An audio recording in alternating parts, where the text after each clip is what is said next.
I never thought I'd be standing outside my childhood home with just a suitcase and a broken heart. I'm Madison, 24 years old, and today my own mother told me I had to leave because my stepdad Jack hates me. 6 years ago, when my dad died, Mom and I promised we'd always have each other's backs. Now I stand here alone holding something precious he left behind that will change everything. Before I tell you what happened and what I took with me, let me know where you're watching from in the comments, and click that subscribe button if you've ever felt pushed out of your own home. Life was different before Jack came into the picture. Mom and I had created our own little world after Dad died when I was 15. Sarah, my mom, and I became inseparable during those 6 years. We had our routines that kept us going through the grief. Sunday morning pancakes, where we'd talk about our week movie nights curled up on the couch with homemade popcorn, and long walks in the neighborhood, where we processed our feelings about Dad. Mom worked as a nurse at the local hospital, often pulling double shifts to keep us afloat financially. I started doing freelance graphic design work during my final year of high school and continued through college. By the time I was 22, I was contributing significantly to our household expenses. We split the bills, shared the housework, and supported each other through everything. Our house wasn't fancy, but it was ours. Actually, it was more than just a house to us. It was my grandparents' home that Dad had inherited, filled with 3 generations of memories. The creaky third step on the staircase, the slightly uneven kitchen floor, the mark on the living room wall where Dad had measured my height every birthday until he passed. These little imperfections made it perfect to us. The garden was my father's pride and joy. He taught me everything about plants from when I was little, showing me how to nurture seedlings into beautiful flowers. After he died, I maintained his garden, adding new plants each year while keeping his favorites thriving. It became my way of connecting with him, a living memorial that brought me comfort when I missed him most. Mom and I had our disagreements, of course, but we always worked through them. We had an understanding that no matter what, we were a team. After losing Dad so suddenly to a heart attack, we knew how precious our relationship was.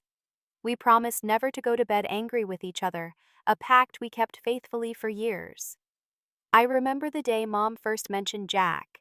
She came home from her shift with an unusual brightness in her eyes. At first, I thought it was because she'd had a good day at work, but then she sat me down at the kitchen table. "I'm seeing someone, Madison," she said almost shyly. "He's a manager at the construction company that's building the new wing at the hospital." I was genuinely happy for her. After 6 years of focusing solely on me and her job, she deserved some happiness. Dad would have wanted that for her too. He always told her before he died that if anything happened to him, he wanted her to find love again. Not that any of us expected he'd be gone so soon. Mom showed me a picture of Jack on her phone. He had salt and pepper hair, a confident smile, and was dressed in business casual attire. He looked respectable, successful, and most importantly, he had made my mother smile in a way I hadn't seen in years. "Go for it, Mom," I encouraged her. "You deserve to be happy." For the first few weeks of their relationship, Mom seemed rejuvenated. She started paying more attention to her appearance, buying new clothes, and even getting her hair done at a salon rather than trimming it herself as she'd done for years to save money. She was leaving the house more often, coming home with stories about wonderful restaurants and movies she'd seen with Jack. I was busy with my freelance work, building my portfolio and client base. My bedroom doubled as my home office, where I would spend hours designing logos, websites, and marketing materials for small businesses. Mom respected my work hours, bringing me coffee and checking in occasionally, but mostly giving me the space I needed to focus. When she asked if she could invite Jack over for dinner so I could meet him, I immediately agreed and offered to cook. Dad had taught me his secret pasta sauce recipe before he passed, and it had become my specialty. I spent the entire day preparing, wanting everything to be perfect for this important meeting. I remember setting the table with the nice dishes we usually saved for holidays, picking fresh flowers from Dad's garden for a centerpiece, and even buying a bottle of wine that was slightly above our usual budget. I wanted to make a good impression. More than that, I wanted to show my support for this new chapter in Mom's life. The night before Jack was due to come over, Mom and I sat on the porch swing that Dad had built, sipping tea and watching the sunset. "Are you nervous about tomorrow?" I asked her. She nodded, looking younger somehow in her excitement. A little. It's been so long since I've brought someone home to meet my family. I squeezed her hand. Don't worry. I'm going to be on my best behavior. I just want to make sure he's good enough for you. She laughed, then the sound light and carefree. Just don't interrogate him, okay? No promises, I joked, bumping her shoulder with mine. That night, I went to bed feeling optimistic. Mom deserved happiness, and I was prepared to welcome anyone into our lives who could give her that. Little did I know how drastically our lives were about to change, and not for the better. I still remember the day I met Jack clearly. He arrived exactly on time carrying a bouquet of store-bought roses and a bottle of expensive whiskey. He was taller than I'd expected, with broad shoulders and a firm handshake that lasted a bit too long. His eyes, a steely blue, assessed me quickly before turning to beam at my mother. "Sarah, you look beautiful," he said, kissing her on the cheek and handing her the flowers. Mom blushed like a teenager, her happiness radiating as she introduced us.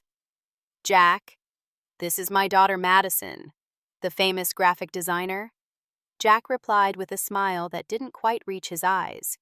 "Your mother talks about you constantly." There was something in his tone that made me slightly uncomfortable, but I brushed it off as my own protectiveness. We moved to the dining room and I served the pasta I'd spent hours perfecting. Jack complimented the food appropriately, asked me polite questions about my work, and told amusing stories about the construction industry. On the surface, everything seemed fine. It wasn't until Mom left to get dessert from the kitchen that I caught my first glimpse of the real Jack. His smile dropped instantly, and he leaned back in his chair looking around our modest dining room with a slight curl to his lip. "So," he said casually, tapping his fingers on the table, "how long do you plan on living with your mother?" The question caught me off guard. We never really put a timeline on it. This is our family home." He nodded slowly. "I see. Don't you think at your age you should have your own place? Let Sarah have some space." Before I could respond, Mom returned with the apple pie and Jack's warm, charming persona snapped back into place like a mask. Throughout the rest of the evening, he was the perfect gentleman whenever Mom was watching. But I caught those moments when her back was turned, moments when he would study me with cold calculation, or glance around our home with barely concealed judgment.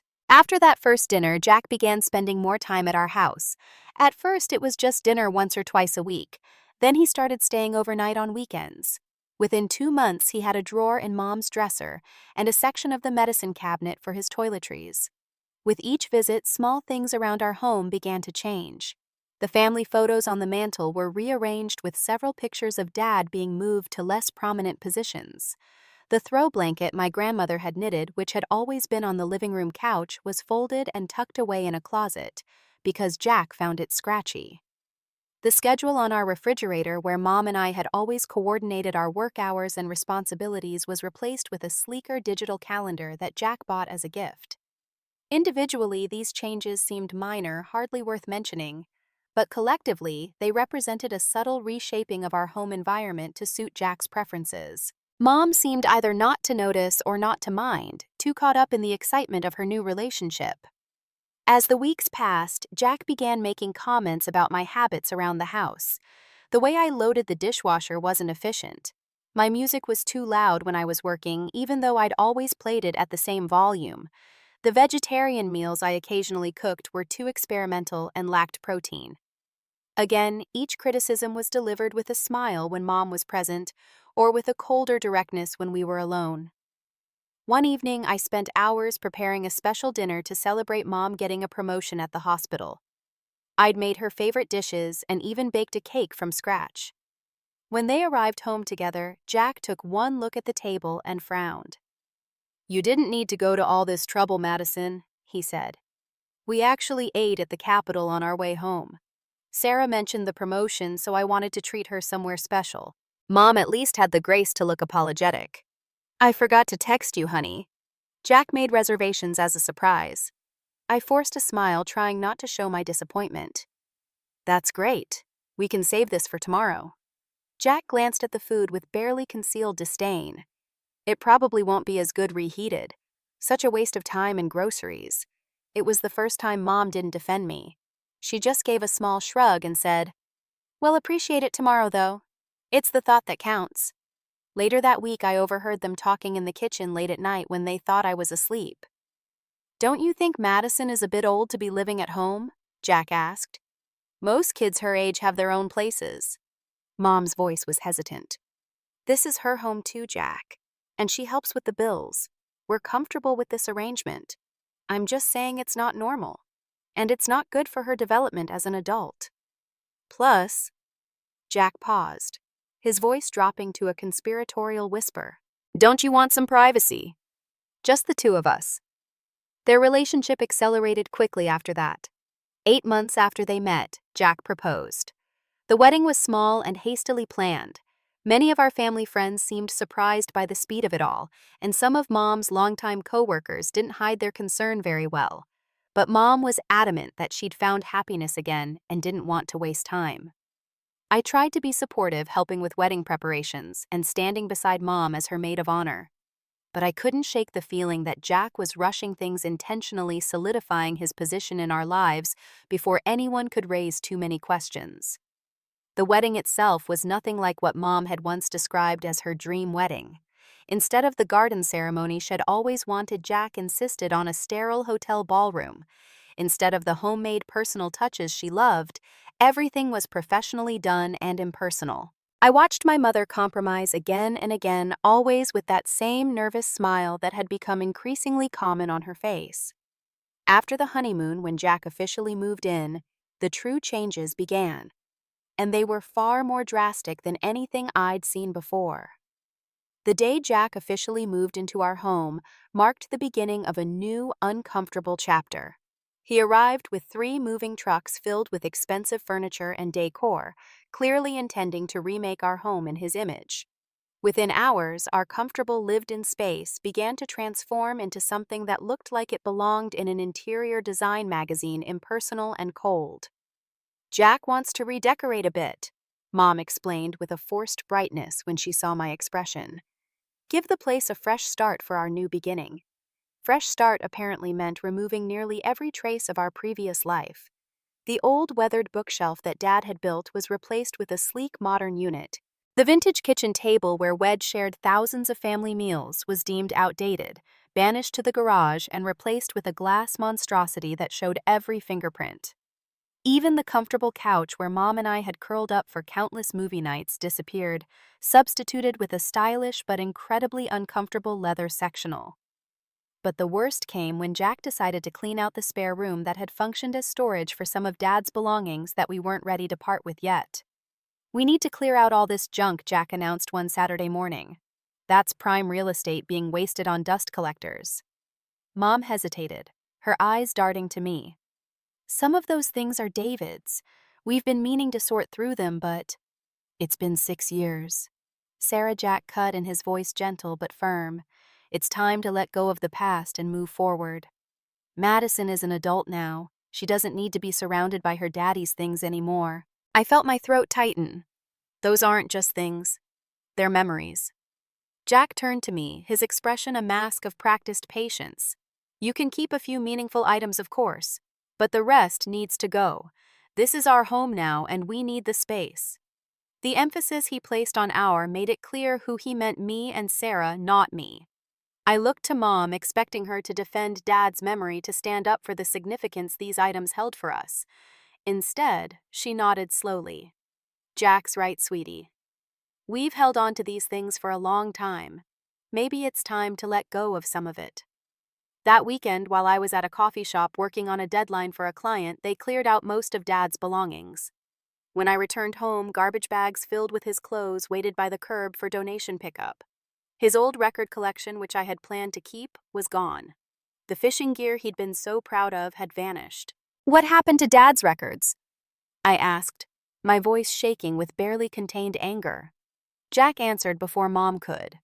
"We sold them to a collector. Got a decent price, too. Sarah thought we could put that money toward renovating the kitchen."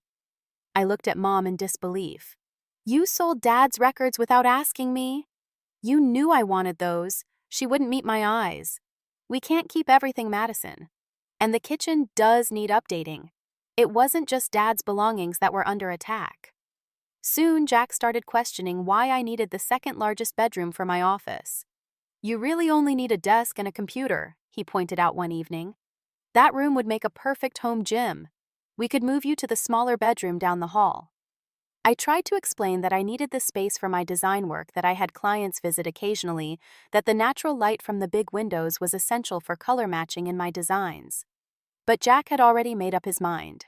"Well, you should consider getting a real office space anyway," he said dismissively. "Professional designers don't work from their parents' houses." Mom said nothing, absorbed in something on her phone. The financial dynamics of the household changed dramatically as well. One evening, Jack called a family meeting at the dining table. He had spreadsheets printed out and a serious expression. "I've been looking at the household finances, and I think we need to make some adjustments," he began. "Since I'm now the head of this household, I'll be taking over the financial management." My eyes widened. Mom and I had managed our finances just fine for years. Jack continued, turning to me. "Madison, considering your use of the house utilities and food, I think a fair contribution would be $800 a month." I nearly choked. "That's more than double what I've been paying its market rate for this area," he replied coolly. "You're getting a good deal, actually. And adults pay their fair share." I looked at Mom, who was examining her hands. She nodded without looking up. "It seems reasonable considering the rising costs of everything." That night, I heard them arguing in their bedroom. Mom was questioning the increased amount he'd demanded from me. It gave me a flicker of hope that she was still on my side somewhere deep down. But the next morning, she avoided my eyes at breakfast and didn't mention the conversation. As the months passed, Jack's control extended to every aspect of our lives. He complained about my friends when they visited, claiming they were too loud or disrespectful of his home. Eventually, I stopped inviting them over, meeting them elsewhere to avoid his criticisms. He questioned my career choices constantly, suggesting that graphic design wasn't a real profession and that I should consider something more stable like accounting or nursing like my mother. When I landed a significant project with a well-known local business, he dismissed it as lucky rather than acknowledging my talent. One day, I came home to find my laptop open on my desk when ID definitely closed it before leaving. When I checked my browsing history, I realized someone had been going through my emails and social media accounts. The invasion of privacy was stunning, but when I confronted Jack, he just shrugged. "I was looking for the password to the streaming service. Must have clicked the wrong thing. Why are you so defensive?" Something to hide. Mom, standing nearby, just gave a small laugh. "Jack isn't tech savvy, honey." I'm sure he didn't mean to snoop. But I began noticing other things missing or moved items from my room. Personal correspondence shifted from where I'd left it. My sketchbook relocated to a different drawer. The message was clear. I had no privacy in this house anymore. The tension reached a breaking point one evening at dinner when Jack brought up the topic of the house itself. "You know, Sarah," he said casually, "this place has great bones, but it's really not suited to our needs. Have you thought about selling? Property values in this neighborhood have skyrocketed. We could make a substantial profit." Mom looked startled. "Sell the house? But it's been in the family for generations." Jack reached for her hand. "Think about it. We could get a place that's truly ours without all the history." The way he said history with a quick glance in my direction made it clear what he really meant, without all the reminders of Dad, without me. "I can't sell this house," Mom said, but her voice lacked conviction. "It's Madison's inheritance, too." Jack gave a dismissive wave. "Madison will have her own place soon. We're really doing her a favor by encouraging her independence. And you could put some money aside for her from the sale if you're concerned." That night, I lay awake in bed, the realization dawning that Jack wouldn't be satisfied until I was completely removed from my mother's life. He wanted our home, our memories, and my mother all to himself. And with each passing day, Mom was becoming more his ally than mine. I thought I'd seen the worst of Jack, but I was wrong. The real breaking point came on the anniversary of Dad's death, 6 years and 1 month after Wed lost him. Each year, Mom and I had a simple tradition.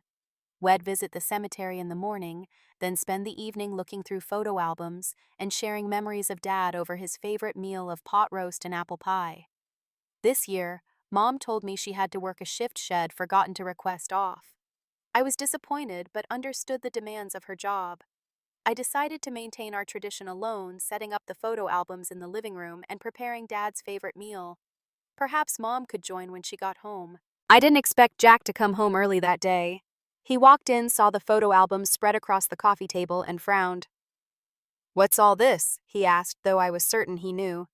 "It's the anniversary of my dad's death," I explained. "It's our tradition to look through old photos."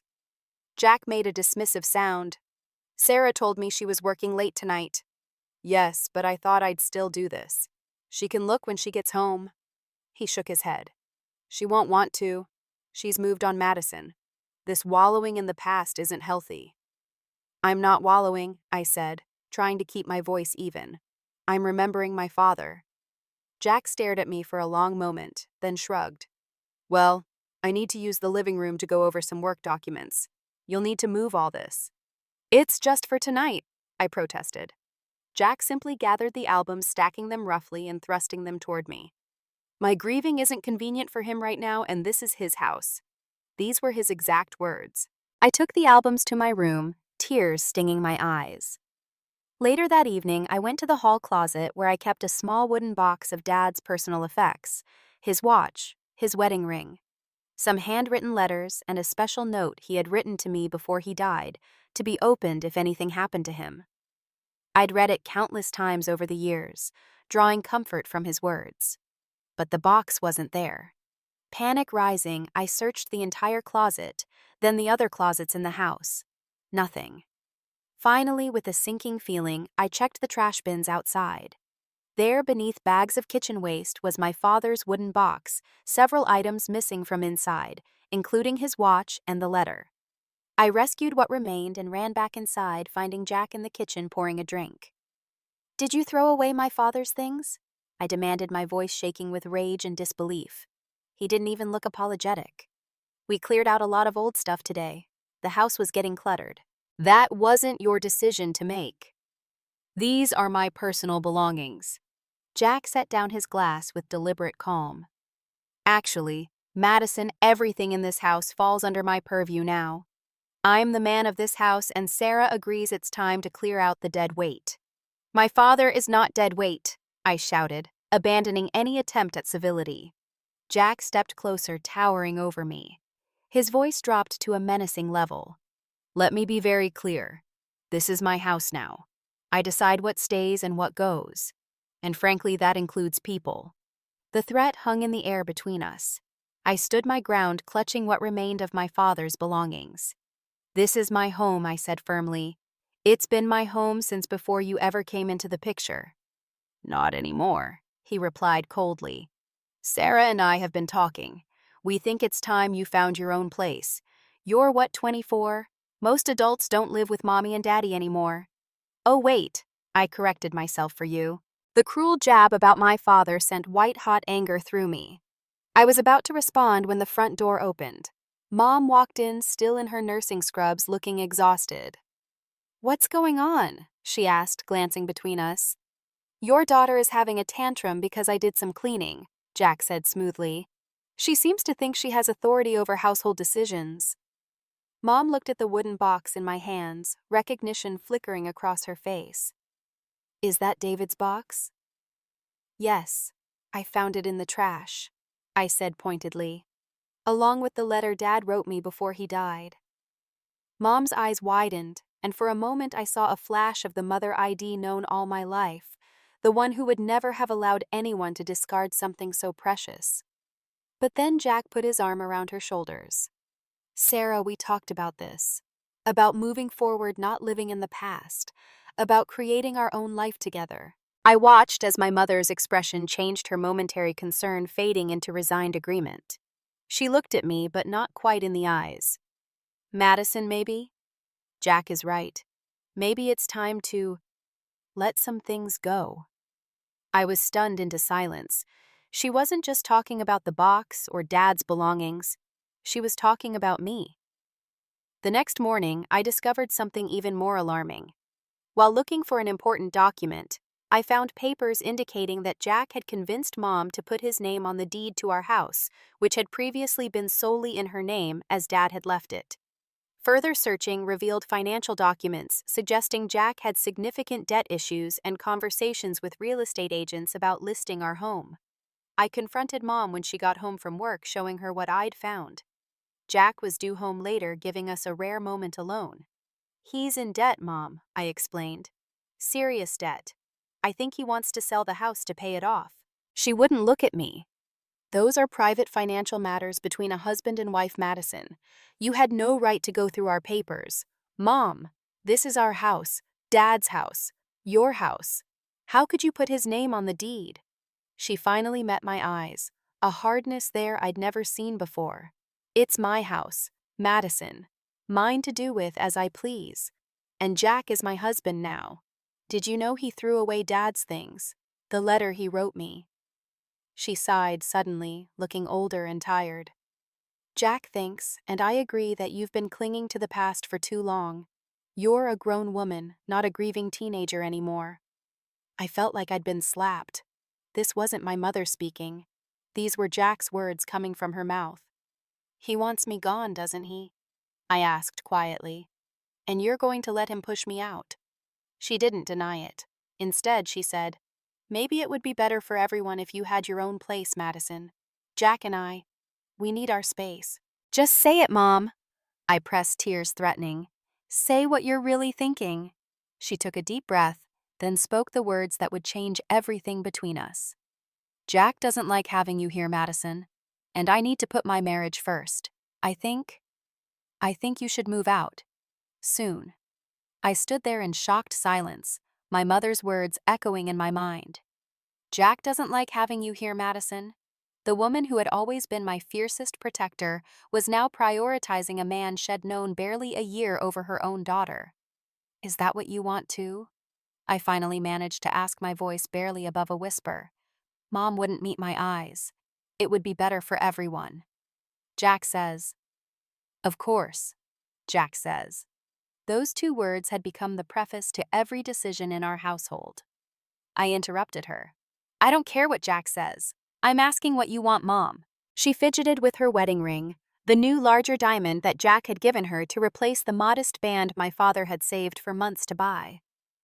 "I want my marriage to work," she finally said. "And Jack feels like he can't be comfortable in his own home with you here." "His home." I repeated the words, bitter on my tongue. "Not our home anymore. His." Mom sighed. "Madison, you're 24 years old. Most people your age live independently. It's not unreasonable. I just wish you'd be honest. This isn't about me being independent. It's about Jack wanting me gone." Mom straightened her shoulders, a defensive posture I'd seen her take many times at parent-teacher conferences when I was younger, when she'd defend me against any criticism. Now that same stance was being used against me. "This is our house now," she said firmly. "Jack's and mine. And we get to decide who lives in it." The finality of her words hit me like a physical blow. I turned and walked to my room, closing the door quietly behind me. No dramatic slam, no shouting. The situation was already dramatic enough without theatrics. My hands were shaking as I pulled out my phone and called Jessica, my best friend since high school. Jessica had never liked Jack, had seen through his charm from the first time she'd met him. I dismissed her concerns as overprotectiveness, but now I wished I'd listened. "Can I come over?" I asked when she answered, my voice breaking. Jessica didn't hesitate. "I'll be there in 15 minutes to pick you up." As I waited, I sat on my bed and looked around the room that had been mine since childhood. The walls that Dad had painted lavender at my request when I was 12. The window seat where I'd spent countless hours reading and drawing.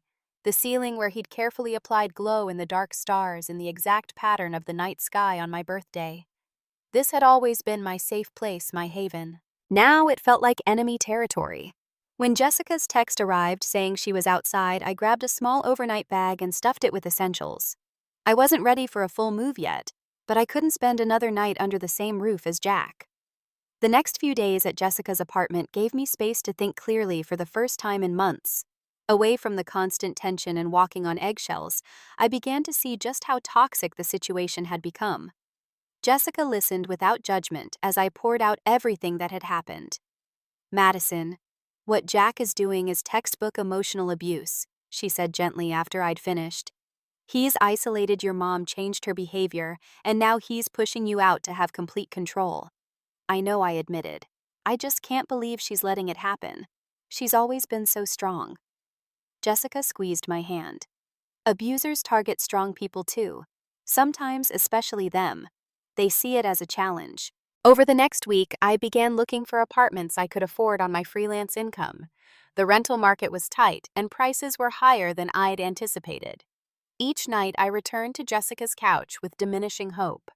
Then, while sorting through the remaining items from Dad's box that I'd rescued from the trash, I found something I'd overlooked: a small key taped to the bottom of the box. It looked like a safety deposit box key.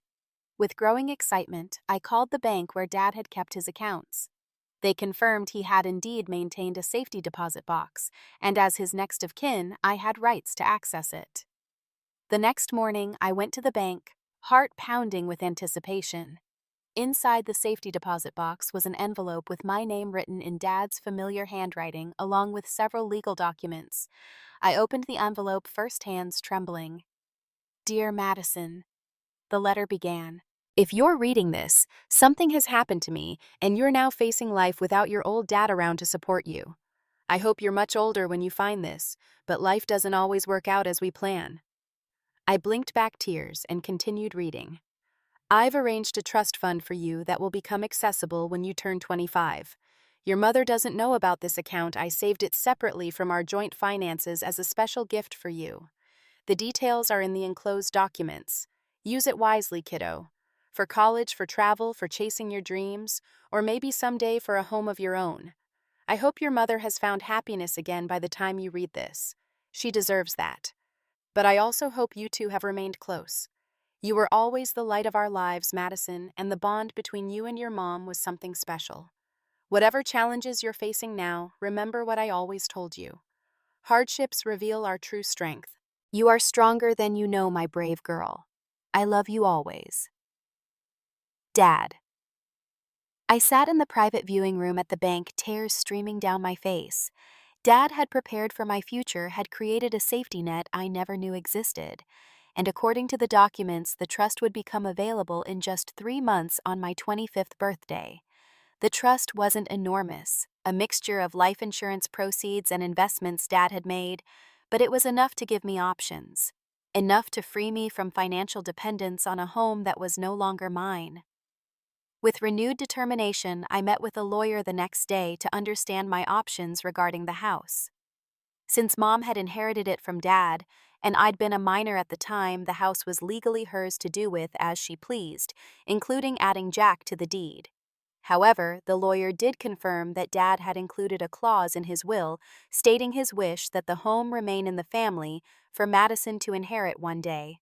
While not legally binding, it was clear evidence of Dad's intentions. The lawyer also suggested that if the house was sold, I might have grounds to claim a portion of the proceeds based on Dad's expressed wishes and the fact that I'd contributed to household expenses for years. Armed with this knowledge, I made a decision. I wouldn't fight for the house. Jack had already poisoned it with his presence. Instead, I'd take what was truly mine, the future my father had planned for me, and leave the rest behind. I returned to the house when I knew Jack would be at work to collect more of my belongings. Mom was there watching silently as I packed my clothes and personal items. "You're really leaving?" she asked, her voice small. "Isn't that what you and Jack wanted?" I replied, not looking up from my packing. "We just thought you'd be happier on your own." I stopped then and turned to face her. "No, Mom. Jack would be happier with me gone. And you've decided his happiness matters more than mine or yours." She flinched. "That's not fair, Madison." "None of this is fair," I agreed. "Dad dying wasn't fair. You marrying someone who erased him from our home wasn't fair. Being pushed out of my childhood home isn't fair." "But here we are," Jack says, she began. I cut her off. "I don't want to hear what Jack says. Not anymore. I'd like to know what Sarah thinks. The real Sarah. My mom." For a moment I saw conflict in her eyes, a glimmer of the woman she'd been before Jack. But it faded quickly, replaced by the now familiar defensiveness. "I think you're being dramatic," she said flatly. "Jack has done nothing but try to help this family move forward." I shook my head sadly. "If you still believe that there's nothing more to say." I continued packing in silence, occasionally feeling her eyes on me. When I finished, I stood at the door of my bedroom, taking one last look at the space that had held so many memories. "I'll be back for the rest of my things once I find a permanent place," I told her. "For now, I'm staying with Jessica." Mom nodded, then hesitated. "Will you let me know where you end up, so I can visit?" The question held a hint of the mother I'd known, and despite everything, I felt a pang of sympathy for her. She was trapped in Jack's web as surely as I'd been. "I'll let you know," I promised. "But only me and you. I don't want Jack knowing where I live." She didn't argue, which told me everything about how aware she was of the reality of our situation despite her defenses. As I turned to leave, she called after me. "Madison, you're always going to be my daughter. I hope you know that." I paused but didn't turn back. "I wish that were enough, Mom. I really do." I spent the next few days methodically planning my exit. Jessica had offered her spare room until I found my own place, and I was determined to be completely moved out before my birthday in 3 months. I wanted a fresh start when I gained access to Dad's trust. On a day when I knew the house would be empty, Jack at work, and Mom at the hospital, I returned to pack more of my belongings. As I sorted through my things, deciding what to take and what to leave behind, I was struck by how different this felt from simply moving out. This wasn't the exciting transition to independence that most young adults experience. This was an exile. Still, as I packed, I found myself focusing not on what I was losing, but on what I was determined to take with me. First and foremost, I carefully wrapped Dad's wooden box and its remaining contents. Though Jack had discarded some items, I'd managed to salvage the most precious ones: his wedding ring, several handwritten letters to my mother, and photos of the three of us that had been tucked inside.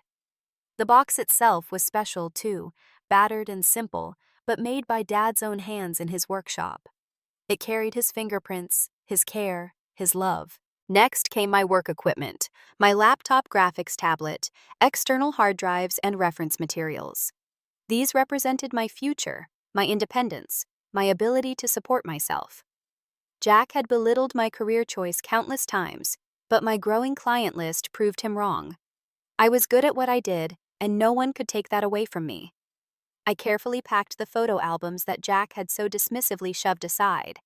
These contained my history, my first steps, birthdays, family vacations, graduations. Each photo was a piece of evidence that my life before Jack had been real and meaningful. In the garden, I knelt by the flower beds my father had lovingly tended. Using a small trowel, I carefully dug up several heirloom seeds and seedlings from plants he'd started years ago. I placed them in small containers with soil wrapping them securely for transport. Dad's garden had always been his pride and joy, and I couldn't bear to leave it entirely in Jack's hands, knowing he'd likely replace the carefully cultivated flowers with something more modern and trendy. As I moved through the house, I found myself drawn to small, seemingly insignificant items that held powerful memories. The chipped mug Dad always used for his morning coffee. The smooth stone he'd picked up on our last family vacation, claiming it was shaped exactly like a heart. The dog-eared copy of To Kill a Mockingbird that we'd read together when I was in high school, his notes still scribbled in the margins. In my bedroom, I carefully removed the glow in the dark stars from my ceiling. It took nearly an hour standing on a chair and gently peeling each one off, but I couldn't leave them behind. Dad had mapped out my birthday constellation with such care, consulting astronomy books and websites to get it exactly right. Jack would never understand their significance, would probably just see them as childish decorations to be scraped away. Last, after some consideration, I took my house key. Not because I planned to return unannounced, but because it represented something important. This had been my home. Jack could claim ownership on paper, but he couldn't erase my connection to this place, my right to have been here. As I worked, I found myself moving more quietly than necessary, as though I were taking something that wasn't rightfully mine. I had to remind myself repeatedly that these were my belongings, my memories, my heritage. Jack had no claim to them regardless of whose name was on the deed. Before leaving, I wrote a short note to my mother. I didn't blame her or express anger, though both emotions churned inside me. Instead, I simply wrote, "Mom, I've taken the things that matter most to me. I'll be in touch about getting the rest once I'm settled. Madison." I left the note on the kitchen counter where she'd be sure to find it. As a last thought, I placed one of Dad's garden flowers beside it, a peace offering of sorts, a reminder of the connection we still shared despite everything. Jessica arrived to help me load my belongings into her car. As we carried the last box out, I stood on the porch for a moment, looking back at the house I'd grown up in. Already it seemed different, the warm family home of my memories transforming into something colder and less familiar. "You're going to be okay," Jessica said, squeezing my shoulder. "I know," I replied, surprised to find that I meant it. As we drove away, I felt a complicated mix of emotions. Sadness, certainly. Anger still simmering beneath the surface, but also unexpectedly relief. For months, I'd been walking on eggshells in my own home, measuring my words, adjusting my schedule, making myself smaller to accommodate Jack's expanding presence. Now, despite the pain of leaving, I could already feel myself beginning to reclaim my full self. At Jessica's apartment, as we unpacked my things, my phone dinged with a text from Mom. My heart jumped, hoping perhaps for an apology or a plea to reconsider. Instead, the message read, "Let me know when you'll get the rest of your things. Jack is clearing out your room next weekend to make his home office. Not our home office, his home office." The wording spoke volumes. Jessica saw my expression and took the phone from my hand, reading the message. Her face darkened with anger. "You know what? Screw them," she declared. "We are going to make your new life so amazing that they'll be sorry they ever pushed you away." I managed to smile at her fierce loyalty. And I thought maybe she's right. Maybe the best response to rejection isn't anger or revenge, but building something beautiful for yourself. That night, I placed one of Dad's seedlings by the window in Jessica's spare room, my temporary home. As the moonlight fell across its delicate leaves, I made a promise to myself. This plant would grow and flourish in new soil, and so would I. 3 months passed both quickly and slowly. The days filled with apartment hunting, building my client base, and adjusting to life away from the only home I'd known. I returned to my mother's house only once during that time, accompanied by Jessica and her brother, to collect the remainder of my belongings. Jack was coldly civil, watching like a hawk as we carried out my furniture in boxes. Mom hovered anxiously, caught between her husband and her daughter, never quite meeting my eyes. The day of my 25th birthday arrived with a strange mixture of emotions. There was the expected sadness at celebrating without my mother for the first time in my life. But there was also a profound sense of standing on the threshold of something new. I went to the bank first thing in the morning, the trust documents carefully organized in my portfolio. The process was surprisingly simple. Within an hour, I had access to the funds my father had set aside for me. It wasn't a fortune, but it was enough to put a down payment on a small condo with some left over for emergencies, and perhaps to invest in growing my design business. By the afternoon, I was sitting with a real estate agent discussing options within my price range. By evening, I'd scheduled viewings of 3 promising properties for the following day. My birthday dinner was a quiet celebration with Jessica and a few close friends at a restaurant I'd always wanted to try, but had been out of my budget until now. As we shared dessert, Jessica raised her glass in a toast. "To Madison," she said. 25, financially independent and ready to take on the world. My other friends echoed the toast, but I found myself thinking of another birthday, my 16th, just after Dad died. Mom had been determined to make it special, despite our grief, cooking my favorite meal and presenting me with a small cake she'd made herself, though money was tight. She hadn't been able to afford the art supplies I'd wanted, but she'd given me a set of her own watercolors, used but still good, with a note promising we'd get through the hard times together. Where was that woman now? The one who had put her daughter's needs above her own, who had protected me, supported me, believed in me. My phone remained silent all day. No call from Mom, no text message, nothing. When I returned to Jessica's apartment that night, I found myself sitting on the edge of the bed, staring at the small potted plant from Dad's garden. It had flourished in its new home, putting out new leaves, growing steadily stronger. I touched one of its leaves, gently, feeling connected to Dad across the years. "Thank you," I whispered, not sure if I was speaking to the plant, to Dad, or to some larger force that had given me the strength to start over. The next 2 weeks passed in a whirlwind of activity. I found a small but charming condo in a neighborhood I loved, made an offer that was accepted, and began planning my move. Jessica's spare room had been a haven during my transition, but I was ready for a place of my own. Moving day arrived clear and bright, a perfect spring morning. Jessica and several other friends helped load my modest belongings into a rented truck. As we worked, my phone buzzed with a text message. It was from Mom. The first communication since I'd collected my things from the house. I heard you're moving into your own place today. I hope it's everything you want. Can I stop by? I stared at the message, conflicting emotions swirling. Part of me wanted to ignore it to protect myself from further hurt. But another part, the part that still loved the mother she'd been before Jack couldn't completely close that door. We should be finished unpacking around 5, I texted back. You're welcome to come by, just you. Her response came quickly. Thank you. I'll be there. I shared the news with Jessica, who frowned in concern. Are you sure that's a good idea? She asked. After everything, I shrugged. She's still my mom. I can't just cut her out completely. Jessica didn't look convinced, but didn't argue further.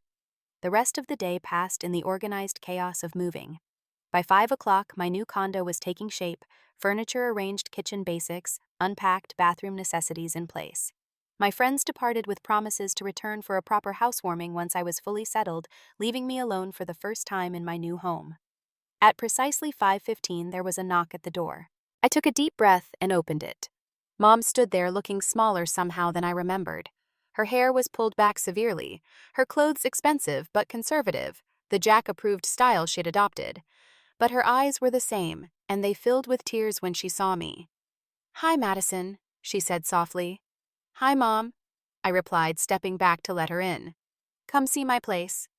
She entered cautiously, looking around with what seemed like genuine interest. I gave her a brief tour of the small space, explaining my plans for each room, pointing out where I'd placed special items like Dad's plant, now thriving on my balcony. "It's lovely," she said sincerely. "Very you." "Thanks," I replied, unsure what else to say. "Would you like some tea?" She nodded, and I busied myself in the kitchen, grateful for the momentary distraction. When I returned with 2 mugs, she was standing by the balcony door looking at Dad's plant. "Is that from his garden?" she asked. I nodded. I took some seedlings before I left. She touched one of the leaves gently, just as I'd done so many times. "Your father would be proud of you," she said, her voice thick with emotion. "Of all this, of how you've handled everything." I set the mugs down harder than intended. How I've handled being pushed out of my own home, being forced to leave because your husband decided he didn't want me around. She flinched but didn't contradict me. "I know it's been difficult. Difficult," I repeated incredulously. "Mom, you chose him over me. You let him erase Dad from our home, from our lives. You stood by while he made me feel unwelcome in the place I'd lived my entire life." Tears spilled down her cheeks. I know. And I'm so sorry, Madison. I don't know how to explain what happened, how I let things get so twisted." She looked suddenly older, tired. Her shoulders slumped under some invisible weight. I noticed for the first time the shadows beneath her eyes, the tension in her posture. "Is everything okay?" I asked, concern overriding my anger temporarily. "With you and Jack?" She gave a bitter laugh. "No, not really. The house is on the market." "What? When did that happen last month?" "Jack said we needed to downsize to free up capital." She wiped at her tears. "The truth is, he's in financial trouble. Gambling debts. He's already spent the money from selling my car and my retirement fund." I felt a chill. How many signs had I missed focused on my own hurt? "Why are you telling me this?" I asked. "Are you looking for help?" She shook her head quickly. No, I wouldn't ask that of you. I wanted you to know that I've begun to see things more clearly. Jack isn't who I thought he was." She twisted her wedding ring nervously. "And I haven't been the mother you deserved." The admission hung between us, raw and painful and strangely healing. "I don't know what to say," I admitted. "Part of me is still so angry with you, but I also miss my mom. The real you, not Jack's wife." She nodded, understanding. "I miss her too, and I miss us." She gestured to the space between us. "I miss my daughter." We talked for hours, painful truths emerging from both sides.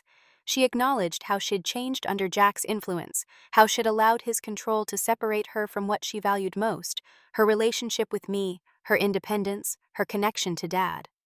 I shared how betrayed and abandoned I'd felt, how I'd struggled to understand how she could choose a man who so clearly wanted to erase our previous life together. There were no easy resolutions, no instant healing. The damage was too deep, the trust too broken for that. But as she prepared to leave, she paused at the door. I know I have no right to ask, but do you think we could try to rebuild something? I considered her question carefully. I can't go back to how things were, I said finally. I won't put myself in a position to be hurt like that again. But I think we could try to move forward. Slowly. She nodded, wiping away fresh tears. That's more than I deserve. Thank you. As I closed the door behind her, I felt a complex mixture of emotions: sorrow for what had been lost, cautious hope for what might still be salvaged, and most surprisingly, a deep sense of peace with my own choices. I walked out onto my balcony where Dad's plant stood strong in the evening light. Beside it, it already started several new seedlings, the beginnings of my own garden in this new place. I touched each one gently, feeling the continuity of life, the promise of growth even after devastation. What I really took when I left wasn't just photos and keepsakes. I took back my power, my self-worth, and my future. Sometimes losing what you thought was home leads you to build something even better, a life that truly belongs to you. If you've ever had to walk away from someone you loved to save yourself, share your story in the comments below. And if this resonated with you, please like, subscribe, and share with someone who might need to hear that. It's okay to choose yourself. Thank you for listening, and remember, the most beautiful gardens often grow from scattered seeds.